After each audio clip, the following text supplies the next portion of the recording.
जोहार, नमस्कार, पंचायत चौपाल में आपका स्वागत है।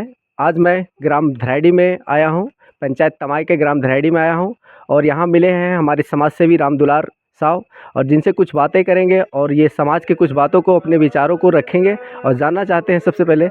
और बताइए राम दुलार जी, अपने बारे में कुछ बताइए। अ, मैं रामदुलार साव ग्राम धराड़ी पंचायत तमाय थाना जयनगर जिला कोडरमा का निवासी हूँ। और मैं जो आप हमारे से सवाल करना चाहते हैं कीजिए पंचायत चौपाल में, हम सारे सवालों का जवाब अपने हिसाब से देंगे। जी, मैं जानना चाहता हूँ कि राम दुलार अभी आप क्या कर रहे हैं? मैं पढ़ाई भी कर रहा हूँ, काम भी करता हूँ और काम की तलाश में भी हूँ, काम की तरफ। बेरोज़गार भी हूँ, घर तो का काम करता हूँ, खेती-बाड़ी। और जानना चाहेंगे सर कि इस तमाई पंचायत के मुखिया कौन है और इस पंचायत में आपका क्या विकास किए हैं, कैसा काम करे? अपने थोड़ा मुखिया के बारे में बताएँ। अभी फ़िलहाल हमारे मुखिया सीमा कुमारी है और अभी तक हमारे मुखिया का कार्यकाल बहुत ही अच्छा रहा है। हमारे मुखिया आखिर क्या करेगा? उसको सरकार जो योजना बना के देगी, उस योजना पे काम करेगी और मुखिया का काम होता है कि छोटे-मोटे गाँव का जो भी समस्या है, वह आगे स्तर तक पहुँचाए, जन समस्या को सुने। कुछ अबुआ आवास के बारे में लोगों को लेकर असमंजस बना हुआ है, इसके बारे में थोड़ा स्पष्ट करिए आप। नहीं, मेरे यहाँ गाँव में अभी मेरा तो ख़ैर अबुआ आवास नहीं बना, लेकिन हमारे बाप के नाम से पीएम आवास बना था, बहुत अच्छा रहा। और अबुआ आवास जिनको भी मिल रहा है, हमको लगता है अच्छा है, मिल रहा है, मिलना भी चाहिए। जो उसके योग्य है उनको मिल रहा है और जिनको भी आगे ज़रूरत है उनको भी मिलेगा।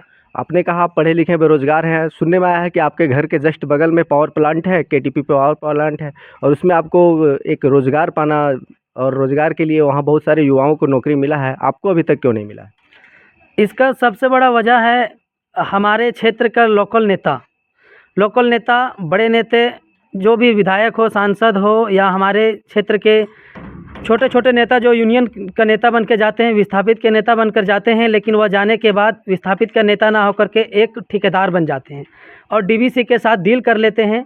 गलत तरीके से डीवीसी को उन लोग अपने आप को एक लोभे में फँस जाते हैं, डीवीसी से लोभ लेना शुरू कर देते हैं और डीवीसी भी चाहता है कि हम आपको छोटे-मोटे ठेका या कोई लाभ दे करके आपको उसमें उलझा दें, ताकि आप जन समस्या को हमारे तक ना लाएँ, विस्थापितों की समस्या ना लाएँ।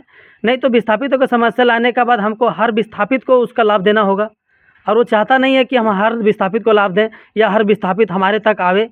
और हम लोगों में जागरूकता की कमी है, एकता की कमी है, जो हम लोग खुद अपनी समस्या या एकता में नहीं बनते हैं और दूसरे नेता के चक्कर में उलझ के रह जाते हैं। आपने जनप्रतिनिधि का नाम लिया, तो ये अमित कुमार यादव आपके जनप्रतिनिधि हैं, तो उनसे कुछ सवाल या कुछ आप अपने लोकल लोगों के बारे में, युवाओं के बारे में अगर कुछ बात पहुंचाना चाहते हैं, तो हम अपने चौपाल के माध्यम से उन्हें पहुंचाएंगे। थोड़ा उनके बारे में भी कुछ बताएं। जी, हम भी उनसे काफ़ी उम्मीद रखते हैं और रखे थे। हमारे विधायक पूर्व में भी थे, वर्तमान में भी है और विधायक हैं तो हमको उम्मीद उनसे बहुत ज़्यादा है और हमको क्या, हमारा लगता है हमारे सारे जनता को भी होना चाहिए, क्योंकि आखिर हम उनको, हमारा वो विधायक है, तो हम उनसे उम्मीद ना रखेंगे तो किनसे रखेंगे? हमारा जो प्रतिनिधि है, विधायक, सांसद, मुखिया, जिला परिषद, तो उन सारे प्रतिनिधियों से हम लोगों का आशा और अपेक्षाएँ बहुत ज़्यादा होती है। जनता को अपने लोकल नेता से भी, ताकि हमारे समस्या को वो बेहतर तरीके से वहाँ तक रखेंगे और बेहतर तरीक़ा से हमारे समस्या को समझाएँगे, सुलझाएँगे। हमें भी उम्मीद है कि हमारे क्षेत्र से अधिक लोगों को उसमें रोज़गार में जोड़ेंगे। प्रदूषण को कंट्रोल कैसे किया जाए, इसके लेकर के विस्थापित का समस्या को डीवीसी तक हमारे जनप्रतिनिधि लोग पहुँचाएँ और उसका समाधान करेंगे। हम अपने विधायक से यह आशा रखते हैं। एक और लास्ट और अंतिम सवाल पूछना चाहते हैं आपसे।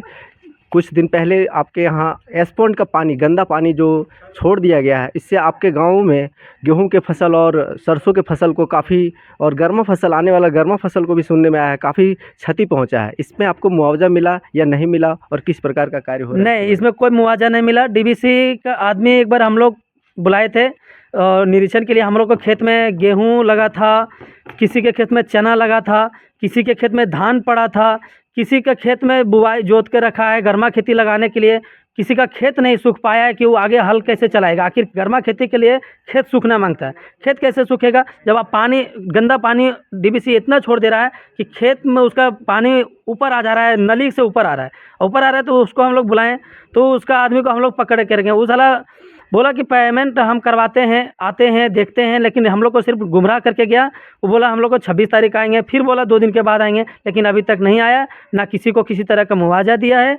और उस दिन से एक चीज़ कंट्रोल में है कि अभी तक वह पानी नहीं छोड़ा है। लेकिन हम लोग यही गुजारिश करेंगे कि आप अपना प्लांट बनाए हैं या फैक्ट्री जो भी, उसको हमारे लिए कोई दिक्कत नहीं, आप बनाएं, लेकिन हमारे गांव में जो नाली है उसमें आपको पानी छोड़ने का कोई अधिकार ऑथराइज नहीं है। आपका परमिशन नहीं है कि हमारे गांव में आप पानी छोड़िएगा। आप कहाँ छोड़िएगा वो आप समझिए। ये गांव का नली हमारा नली है, अपना खेत का पानी निकालने के लिए। आपको गंदा पानी निकालने के लिए हम लोग नाली नहीं बनाए हैं। बहुत बहुत धन्यवाद राम दुलार जी। और इस पंचायत चौपाल के माध्यम से मैं आपका इस बातों को जनप्रतिनिधि और आगे तक पहुंचाने का काम